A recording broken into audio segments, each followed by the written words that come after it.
করবেন, আমার খুবই ভালো বন্ধু অভিষেক এখানে আছে। অভিষেক অ্যাকচুয়ালি, অভিষেককে বলে কোনো লাভ নেই, ওদের সেন্ট্রাল অথরিটি থাকলে বলতে পারলে সুবিধা হয়। আপনার তো মাঝে মধ্যে রাহুল গান্ধীর সাথে দেখা হয়, বলবেন যে কংগ্রেস, শুনুন বলছে এই কংগ্রেস যদি সেই মুম্বাই হামলার সময় এইটা করে দিত, আমরা এক ধাপ এগিয়ে। আমরা আসবো সিং এর বক্তব্য, তার আগে আমি অভিষেকের কাছে আসবো। অভিষেক, অপারেশন সিঁদুর, এবং আমরা দেখেছি যে রাহুল গান্ধী থেকে শুরু করে তাবর কংগ্রেস নেতারা তারা সশস্ত্র বাহিনীকে কুর্নিশ জানিয়েছেন। এই ঘটনা যেদিন ঘটে সেই দিন, মানে যেদিন এই দুর্ভাগ্যজনক ঘটনা ঘটে তার পরদিন থেকে সর্বদলীয় বৈঠক হোক বা যাই হোক, দেশের অখণ্ডতা এবং জাতীয় সার্বভৌমত্বের প্রশ্নে জাতীয় কংগ্রেস এই সরকারের নেওয়া যে কোনো সিদ্ধান্তে পাশে আছে এবং ব্যক্তিগতভাবে আমরা সবাই আছি। এবং এটা কিছু বলতে লাগে না, ভারতবর্ষের সেনাবাহিনী অতীতেও আমাদের একাধিকবার গর্বিত করেছে, ভবিষ্যতেও গর্বিত করবে। শঙ্কুর বক্তব্যের জাস্ট একটা পাল্টা না দিলে সেটা অন্যায় হবে। সেটা হচ্ছে যে ঠিকই তো 2008-এ আমরা কেন করতে পারিনি, সেটার পরে এয়ার স্ট্রাইক হয়েছে, তারপরে সার্জিক্যাল স্ট্রাইক হয়েছে, তারপরেও কি করে বহাল তবিয়তে চলছিল, সেই প্রশ্নগুলো আমরা করছি না। কারণ এই সময়টা সরকারের পাশে থাকবার, এবং এই সময়টা কংগ্রেস বিজেপির নয়। এই সময় ঠিক যেরকমভাবে ভামি কাসেম এবং সোফিয়া কিরোশি একই বৃন্তে দুটি কুসুম হয়ে রয়েছেন, সেরকমভাবেই আমরা একসঙ্গে লড়বো, যেখানে শঙ্কুদেব পান্ডা এবং অভিষেক ব্যানার্জি একসঙ্গে রাস্তায় নামবে। এটাই আমার ভারতবর্ষের সংবিধান। সমস্যাটা অন্য জায়গায়। সমস্যাটা হচ্ছে যে একটু আগে আমরা দেখো, আমি সামরিক বিশেষজ্ঞ নেই, সামরিক বিশেষজ্ঞরা একটু আগে এখানে ছিলেন এবং তারা যে বক্তব্য দিলেন খুব মাইনিউটলি আমি যেটা বুঝলাম, পাকিস্তান নিজেদের ফেস বাঁচাবার জন্য আসিফ মুনিরকে হয় রাষ্ট্রপ্রধান হতে হবে অথবা তাকে বিদেশে এক্সাইল দিতে হবে। এই দুটো ছাড়া পাকিস্তানি সেনা প্রধানদের আর কোনো ভবিষ্যৎ থাকে না। এই মুহূর্তে যে জায়গায় রয়েছে, এই দুটো করবার জন্য তাকে একটা রিটালিয়েশন করতে হবে। আমরা যে আলোচনাগুলো করলাম, স্ক্যাল্প বলো, কেফোর বলো, সাগরিকা বলো, এই ক্ষেপণাস্ত্রগুলো মানে 500 কিলোমিটার থেকে 3500 কিলোমিটার পর্যন্ত রেঞ্জ থাকে। ওদেরও নিশ্চয়ই কিছু পাল্টা থাকবে। সেটা যদি ধরা, তাহলে কিন্তু সীমান্তটা কিন্তু কতটা হয়ে যাচ্ছে বলতো।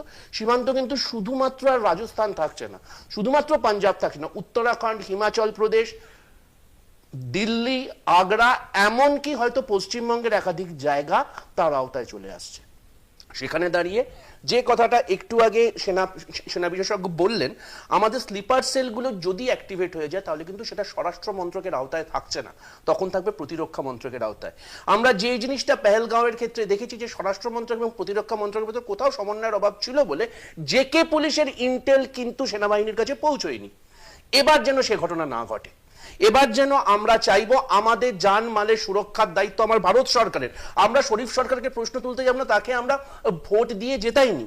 আমরা চাইবো, দেখো আইপিএল হচ্ছে, অনেক বিদেশিরা এখানে রয়েছে, তাদের ওপর আঘাত যেন কোনো মতে, দরকার হলে ইমার্জেন্সি ওয়াইল্ড লাইফ সিচুয়েশন যদি হয়ে থাকে, আইপিএল অতটা ইমার্জেন্সি নয়। আইপিএল দরকার হলে বন্ধ হতে পারে, কিন্তু একজন বিদেশি স্টলওয়ার্ড কেউ যদি এই আঘাতের ফলে আহত হয়ে পড়ে, আমরা জানি তার কি ইম্প্যাক্ট হতে পারে। সেগুলো যাতে না হয় আমরা চাইবো।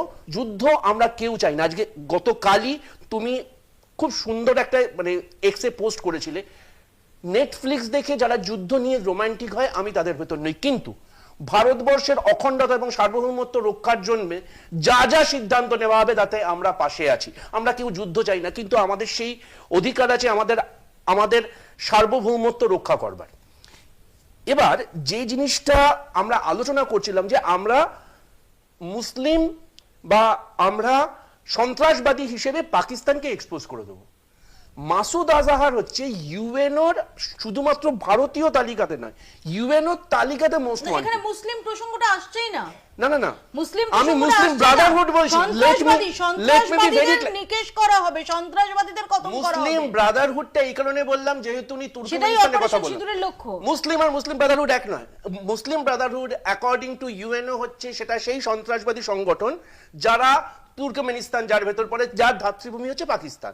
সেই মুসলিম ব্রাদারহুডের ঘোষিত সন্ত্রাসবাদী হিসেবে ইউএনও তালিকায় অলরেডি মাসুদ আজহার আছে তো।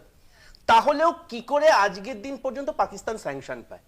আমরা যখন আলোচনা করছি ডোনাল্ড ট্রাম্পের বক্তব্য কি, ডোনাল্ড ট্রাম্পের বক্তব্য এটা খুব দুর্ভাগ্যজনক, ভারতবর্ষ যে কাজটা করলো এটা খুব লজ্জাস্কর, স্যাংশন বন্ধ করেছে। আমি চাইবো যাতে এটা বেশি দিন মানে এরকম ন্যাকা ন্যাকা কথাবার্তা শুনবার জন্য তো মানে যেতে নেই। রিচার্ড নিক্সন থেকে হেনরি কিসিঞ্জার থেকে শুরু করে বিভিন্ন সময়, এটা কি প্রথমবার ঘটছে নাকি? সমস্যাটা হচ্ছে এখানে যে ইউএনওর তালিকাভুক্ত জঙ্গিরা ওখানে পাওয়া যাওয়া সত্ত্বেও, অ্যাবটাবাদে আঘাত হওয়া সত্ত্বেও আমেরিকা কোনোদিন পাকিস্তানকে টেরর স্টেট ঘোষণা করেনি। আমরা যখন ভোট দিতে গেছি, আনফরচুনেট ব্যাপারটা এখানে যেখানে চীন এই গত 14 দিনে একবারও কিন্তু রাশিয়ার সঙ্গে পাকিস্তানি সেনাবাহিনী যৌথ মহড়া করে। সমস্যাটা হচ্ছে আমার সীমান্তটার দিকে রাশিয়া বলো চীন বলো এই ভূখণ্ডগুলো যদি কোনো মতে আমার বিরুদ্ধে ব্যবহার হয়, উই ক্যান্ট অ্যাফোর্ড দ্যাট। আমি এখানে একটু মৈনাকের কাছে আসবো, মৈনাকের মতামত নেব যে আমরা যদি দেখি যে বিশেষ করে আমেরিকাকে নিয়ে গত কয়েক বছরে প্রত্যাশাটা খুব ওই নমস্তে ট্রাম্প ইত্যাদির পর অনেক হাউডি মোদি এসবের প্রত্যাশাটা অনেকটাই বেড়েছে এবং দ্বিতীয়বার সে মাসনাদে আসার পর। কিন্তু গত এই 15 দিনে মার্কিন যুক্তরাষ্ট্রের যে ভূমিকা, সেটা কি চোখ বন্ধ করে ভরসা করা যাচ্ছে? চোখ বন্ধ করে ভরসা করার মতো বন্ধু নরেন্দ্র মোদীর ডোনাল্ড ট্রাম্প, এটা মনে হচ্ছে? না, চোখ বন্ধ করে ভরসা করার মতো বন্ধু নয়। তার কারণটা হচ্ছে যে ট্রাম্প 1 আর ট্রাম্প 2 এই দুটো সরকারের মধ্যে না খুব ফান্ডামেন্টাল ডিফারেন্সেস হয়ে গেছে। ট্রাম্প 1 যে সরকার, সেখানে ট্রাম্প সরাসরি বলছিলেন যে হ্যাঁ টেররিস্ট স্টেট, ওদের সমস্ত এইড বন্ধ করে দাও ইত্যাদি প্রভৃতি। ট্রাম্প 2 এর আমলে আমেরিকা নিজের মধ্যে নিজে গুটিয়ে যাচ্ছে, যেটাকে আমরা বলছি একটা গ্লোবাল ডিক্লাইন অফ আমেরিকান পাওয়ার। অভিষেক কিছু বলতে চাই, আমি অভিষেকের কাছে আসবো, তার আগে খুব সংক্ষেপে উইং কমান্ডার ভূমিকা সিং এর বক্তব্য শোনাবো। A niche technology weapons with careful selection of warheads was ensured so that there will be no collateral damage. The point of impact in each of the target was a specific building or a group of buildings. All the targets were neutralized with clinical efficiency, and the results reiterate the professionalism of the Indian Armed Forces in the planning and execution of their operations. No military establishments were targeted. India has demonstrated considerable restraint in its response. However, it must be said that the Indian Armed Forces are fully prepared to respond to Pakistani misadventures, if any, that will escalate this situation. Jai Hind, and thank you very much.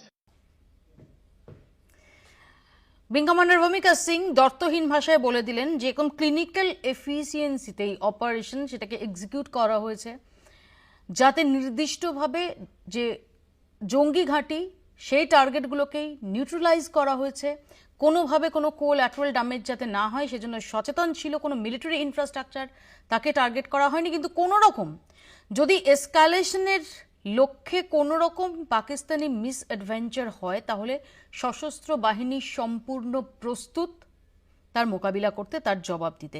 খুব সংক্ষেপে অভিষেক কিছু বলতে চাচ্ছিলাম, তারপর শঙ্কুর কাছে আসবো। প্রথমেই আমাদের এই বীরাঙ্গনাকে স্যালুট, জয় হিন্দ, বন্দে মাতরম। শুধু যে কথাটা একটু আগে মৈনাক বলছিল যে ইউএস কেন নিজের দিকে এত বেশি কনসেন্ট্রেটেড হয়ে যাচ্ছে, এই মতো যখন তুমি আলোচনা করছি, ইউএস এর বৈদেশিক ঋণ হচ্ছে কি $26 ট্রিলিয়ন, তার ভেতর $760 বিলিয়ন হচ্ছে চীনের কাছে। কেন বারবার এই চীন শব্দটাকে উল্লেখ করতে হচ্ছে? চীন হচ্ছে এমন একটা দেশ, তার রপ্তানি বন্ধ করে দিতে পারো, তার যা কিছু বন্ধ করে দিতে পারো। চীন কিন্তু পাকিস্তান সম্বন্ধে এবং চীনের স্ট্র্যাটেজিক লোকেশনটা, সেটা গালওয়ান থেকে চিকেন নেক, যেটাই করো না কেন ভারতবর্ষের কিন্তু গলার কাঁটা। সেটাকে আমরা যদি নজরআন্দাজ করি, অবশ্যই আমরা করছি না, কিন্তু এটা যদি আলোচনায় না আনি তাহলে আমরা মূর্খের স্বর্গে বাস করছি। শঙ্কু।